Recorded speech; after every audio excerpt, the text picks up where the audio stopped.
Utba নামক এক যুবক জিনা করত, মদ পান করে মাতাল হয়ে পড়ে থাকত। তার অত্যাচারে মানুষ অতিষ্ঠ ছিল। সমাজে সে জঘন্য ও কুখ্যাত ছিল। একদিন হযরত হাসান বসরী রহমতুল্লাহ আলাইহির মজলিসে সে যুবকটি উপস্থিত হয়।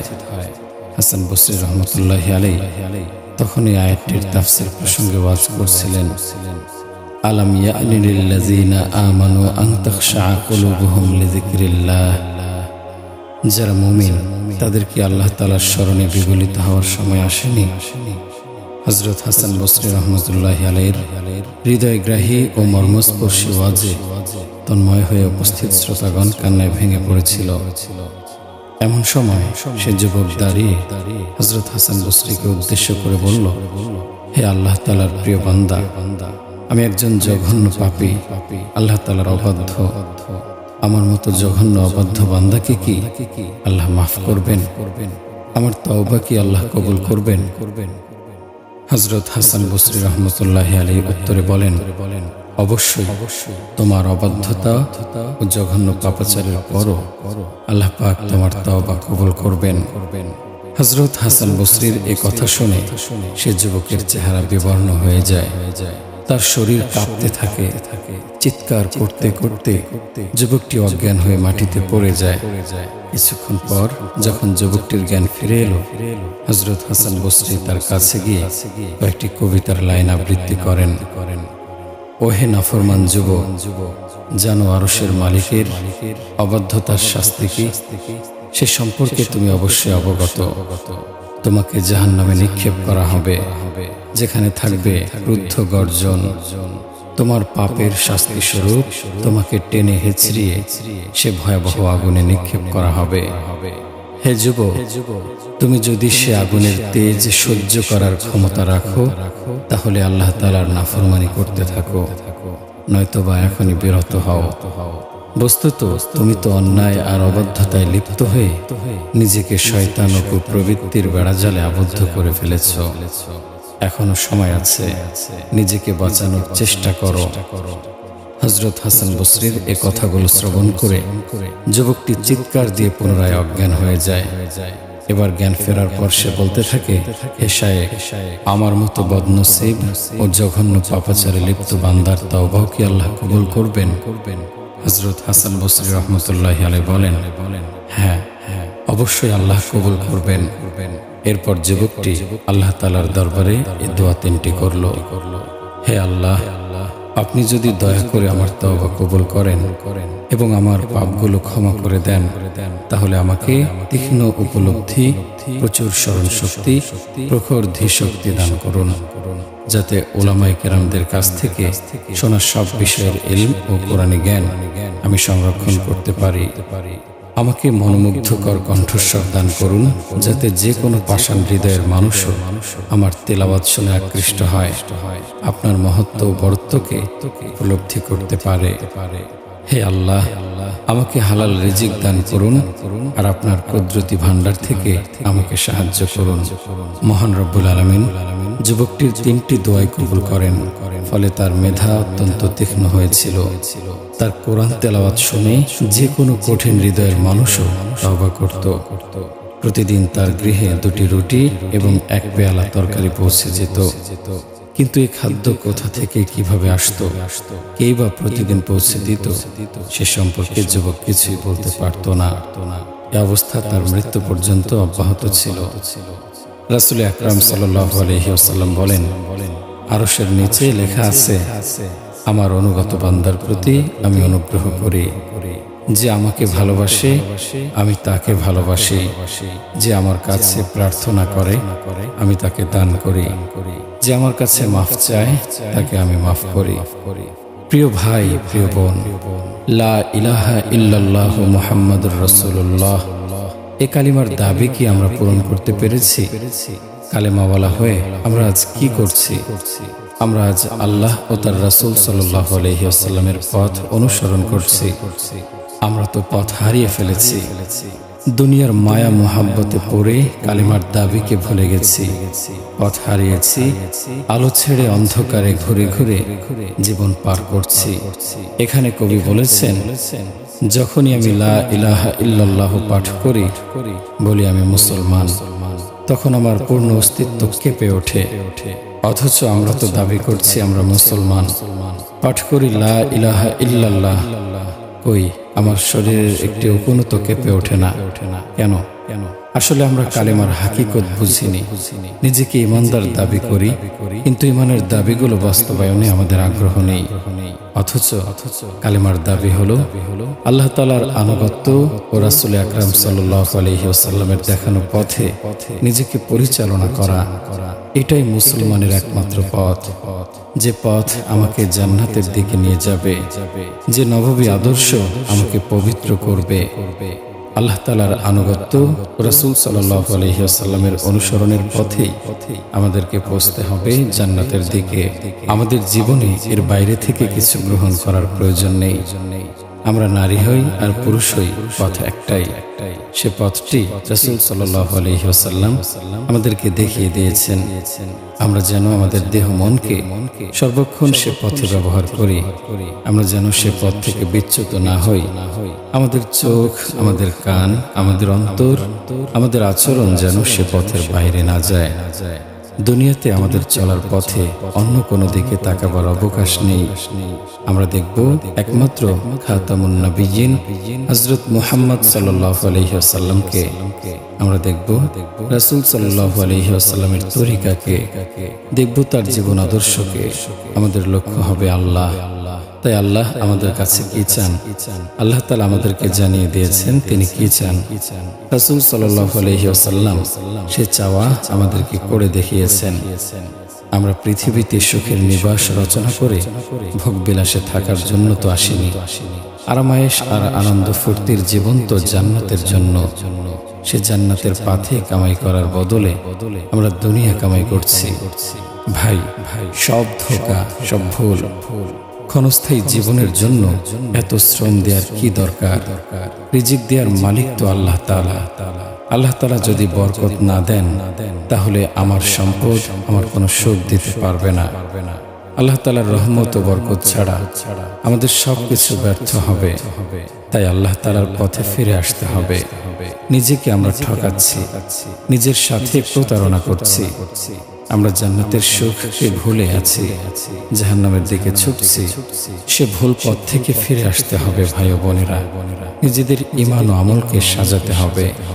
রাসূলুল্লাহ সাল্লাল্লাহু আলাইহি ওয়াসাল্লাম বলেছেন, যে ব্যক্তি দুনিয়ার পেছনে পড়ে যায়, দুনিয়ার শান শওকত যার লক্ষ্যে পরিণত হয়, আল্লাহ তাকে দুনিয়ার ক্ষেত্রে অস্থির করে রাখেন। তার রিজিক ছড়িয়ে দেন, তার অন্তর ভরে দেন দুনিয়ার চিন্তায়, তাকে ক্লান্ত শ্রান্ত করে দেন, আর পরকাল তার থেকে দূরে সরে যায়। অথচ দুনিয়াতে তাকদীরের বাইরে সে কিছুই প্রাপ্ত হয় না। পক্ষান্তরে যে পরকালের কথা ভাবে, তার চিন্তা ভাবনা, তার কান্না, ব্যাকুলতা, অস্থিরতা সব পরকালকে কেন্দ্র করেই। সে দুনিয়ার সুখ শান্তির কথা ভুলে যায়। হৃদয় তার পরকাল চিন্তায় অস্থির থাকে। সে কবরের অন্ধকার ঘরের কথা ভেবে সিজদায় লুটিয়ে পড়ে। আল্লাহ তাআলার কাছে নিজের নাজাতের জন্য কাঁদে। মহান রব্বুল আলামিন তার প্রিয় হাবিব মুহাম্মদুর রাসূলুল্লাহ সাল্লাল্লাহু আলাইহি ওয়াসাল্লামকে আমাদের হেদায়েতের জন্য পাঠিয়েছেন, যার জীবন আদর্শ আমাদের জন্য পূর্ণাঙ্গ সংশোধনের দৃষ্টান্ত। রাসূল সাল্লাল্লাহু আলাইহি ওয়াসাল্লামের জীবন আদর্শ সর্বশ্রেষ্ঠ নমুনা। আল্লাহ তাআলা আমাদের দুজাহানের মধ্যে শ্রেষ্ঠ একজন হিদায়াতকারী দিয়েছেন। তিনি আমাদের আল্লাহ তাআলাকে পাওয়ার রাস্তা দেখিয়েছেন। আল্লাহ তাআলা একজন রাসূল দিয়েছেন। আমাদেরকে বলা হয়েছে আমরা যেন তার দেখানো পথে চলি। আল্লাহ তাআলা বলেছেন, তিনি আমার বন্ধু, আমার নবী, যিনি দুজাহানের সর্দার। রাসূল সাল্লাল্লাহু আলাইহি ওয়াসাল্লাম আবু সুফিয়ানকে বলেছেন, আবু সুফিয়ান, আমাকে জানো, আল্লাহ তাআলার প্রতি মানানো, আমাকে শেষ নবী হিসেবে মানো, হাতে গড়া পাথরের মূর্তি পূজা ছাড়ো। দুনিয়াতেও তোমার জন্য ভালো হবে, পরকালও সুন্দর হবে। আদি ইবনে হাতেমকে রাসূল সাল্লাল্লাহু আলাইহি ওয়াসাল্লাম ঈমানের দাওয়াত দেন। আদি ইবনে হাতেম কায়সার ও কিসরার বাদশাদের জাঁকজমক দেখেছেন। রাসূল সাল্লাল্লাহু আলাইহি ওয়াসাল্লামের জীবন আদর্শ দেখে মুগ্ধ হলেন। হুজুর সাল্লাল্লাহু আলাইহি ওয়াসাল্লাম নিজে মাটিতে বসে আদি ইবনে হাতেমকে বিছানায় বসালেন। এরপর রাসূল সাল্লাল্লাহু আলাইহি ওয়াসাল্লাম বলেন, হে আদি ইবনে হাতেম, মুসলমান হও, নাজাত পাবে, সফলতা পাবে, মর্যাদা লাভ করবে। রাসূল সাল্লাল্লাহু আলাইহি ওয়াসাল্লামের কথা শুনে আদি বিন হাতেম চিন্তায় পড়ে যান। এ আদি সে দানবীর হাতেম তাইয়ের ছেলে, সে নিজেও প্রসিদ্ধ এক গোত্রের সর্দার। আদি বিন হাতেমকে নীরব দেখে রাসূল সাল্লাল্লাহু আলাইহি ওয়াসাল্লাম বলেন, আমি বলবো তুমি কেন নীরব হয়ে রয়েছ? তুমি এজন্য নীরব যে দুশমন অনেক বেশি আর বন্ধুর সংখ্যা কম, এবং তুমি ভাবছো মুসলমানরা তো সবাই দরিদ্র, গরিব, এবং এমনও আছে যাদেরকে ঘর থেকে বের করে দেয়া হয়েছে। আছে অসংখ্য গোলাম যারা প্রতিদিন তাদের মনিবদের দ্বারা নির্যাতিত হয়। তাদের সাথে মিলে আমার কি উপকার হবে? এবং তুমি আরো ভাবছো মক্কার সর্দাররা সবাই এদের বিরুদ্ধে। এই কথাগুলোই তোমার মাথায় ঘুরছে।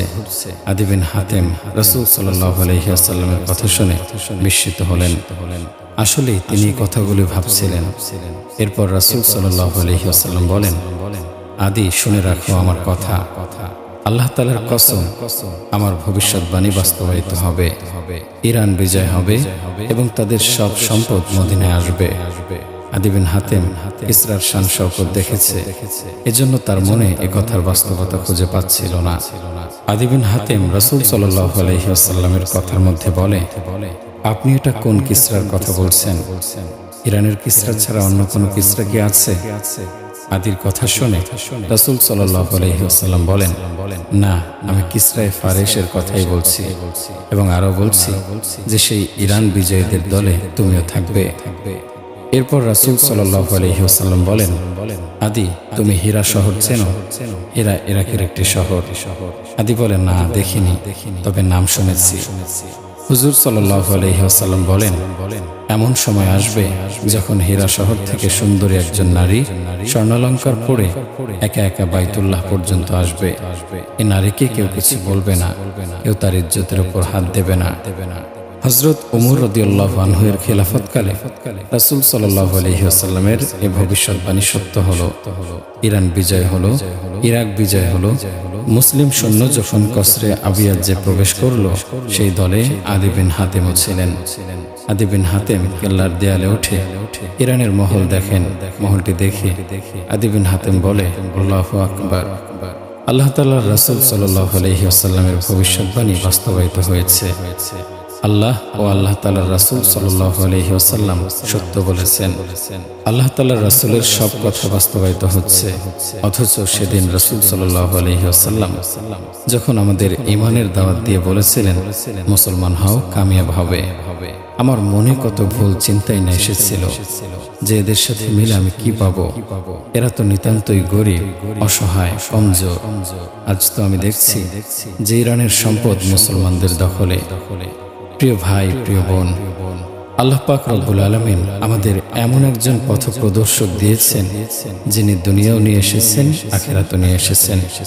জান্নাতের সুসংবাদও দিয়েছেন, দুনিয়ার সম্মানের সুসংবাদও দিয়েছেন, জাহান্নামের আযাব থেকে বাঁচার পথ দেখিয়েছেন। প্রিয় ভাই, প্রিয় বোন, আল্লাহ তাআলার প্রিয় হাবিব সাল্লাল্লাহু আলাইহি ওয়াসাল্লামের সুন্নাতের মর্যাদা দিতে শেখো, তাহলেই আল্লাহ তাআলা খুশি হবেন। সুন্নাতের প্রতি মুহাব্বত থাকলে ফরজের প্রতি মুহাব্বত আসবে। যার ভেতর রাসূল সাল্লাল্লাহু আলাইহি ওয়াসাল্লামের সুন্নাতের অনুসরণ নেই, আল্লাহ তাআলা তাকে ফরজ পালন থেকে বঞ্চিত করেন। ফরজের জন্য সুন্নাতে রাসূল সাল্লাল্লাহু আলাইহি ওয়াসাল্লামের এমন এক সামর্থক বিষয়, যেমন টায়ারে হাওয়া না থাকলে গাড়ি অচল হয়ে যায়, তেমন আজ তো আমাদের জীবনে আমরা নবী সাল্লাল্লাহু আলাইহি ওয়াসাল্লামের সকল সুন্নাতকে নির্মমভাবে জবাই করছি। আমরা কোন চিন্তায় জীবন পার করছি, যেখানে একটি টায়ারের হাওয়া না থাকলে কোটি টাকার গাড়ি অচল হয়ে যায়। তাহলে ঈমানের গাড়ি কেমন করে আল্লাহ পর্যন্ত পৌঁছবে যদি তাতে সুন্নাতে রাসূল সাল্লাল্লাহু আলাইহি ওয়াসাল্লামের অনুসরণ না থাকে? প্রিয় মুসলমান, উলামাদের কাছে জিজ্ঞেস করো, সুন্নাত কি? সুন্নাতে নববী সাল্লাল্লাহু আলাইহি ওয়াসাল্লামের কদর করো, তাহলে ফরজের কদরও বুঝবে। আরে ভাই, রাসূল আকরাম সাল্লাল্লাহু আলাইহি ওয়াসাল্লামের সুপারিশ তো আমাদের লাগবে। তার জীবন আদর্শ অনুসরণ করো। আমরা কি বিধর্মীদের অনুসারী হয়ে মরব? তাদের ফ্যাশন, তাদের চালচলন নিয়ে আমরা কবরে যাব? আজ আমরা বিজাতীয়দের কালচার পালনে ব্যস্ত, অথচ দাবি করছি আমরা মুসলমান, আমরা মুহাম্মাদি উম্মত। আরে মুহাম্মাদি গোলাম হওয়া কি এতই সহজ যে সারা জীবন ইহুদি নাসারাদের অনুসরণ করব আর আল্লাহ তাআলা আমার প্রতি খুশি থাকবেন? প্রিয় ভাই, প্রিয় বোন, আল্লাহ তাআলার চাওয়ার কথা একটু ভাবো। যখন আমরা আল্লাহ তাআলার প্রিয় হাবিবের পথ ছেড়ে দুশমনের পথকে নিজেদের আপন বানিয়ে নেব, আমার আচরণ, আমার জীবন যাপন, আমার ঘর যখন ইহুদি নাসারাদের অনুকরণে চলতে থাকবে, তখন আমরা কোন মুখে নিজেদের পূর্ণাঙ্গ মুহাম্মাদি উম্মত বলে দাবি করব? অথচ আমাদের মাকসাদ তো হলো পূর্ণাঙ্গভাবে আল্লাহ ও তার রাসূল সাল্লাল্লাহু আলাইহি ওয়াসাল্লামের পথ অনুসরণ করে তার জীবন আদর্শকে আমাদের জীবনের প্রধান ও প্রথম করে নেয়া। আজ আমরা ভুলে গেছি আল্লাহ তাআলা আমাদের কেন দুনিয়াতে পাঠিয়েছেন। আমাদের স্বপ্ন ও কল্পনা থেকে বিষয়টা হারিয়ে গেছে। এ যুগে, এ সময়ে মুসলমানরা বিষয়টি এমনভাবে ভুলে গেছে যে তারা কি করতে এসেছিল। তারা কি রাষ্ট্র ক্ষমতা নিয়ে দাঙ্গা ফাসাদ করতে এসেছিল, না তারা সম্পদের পাহাড় গড়তে এসেছিল? বাড়িগাড়ির মালিক হয়ে ভোগবিলাসে জীবন অতিবাহিত করতে কি মুসলমানরা এসেছিল? এ উম্মত শেষ নবী হযরত মুহাম্মদ সাল্লাল্লাহু আলাইহি ওয়াসাল্লামের উম্মত।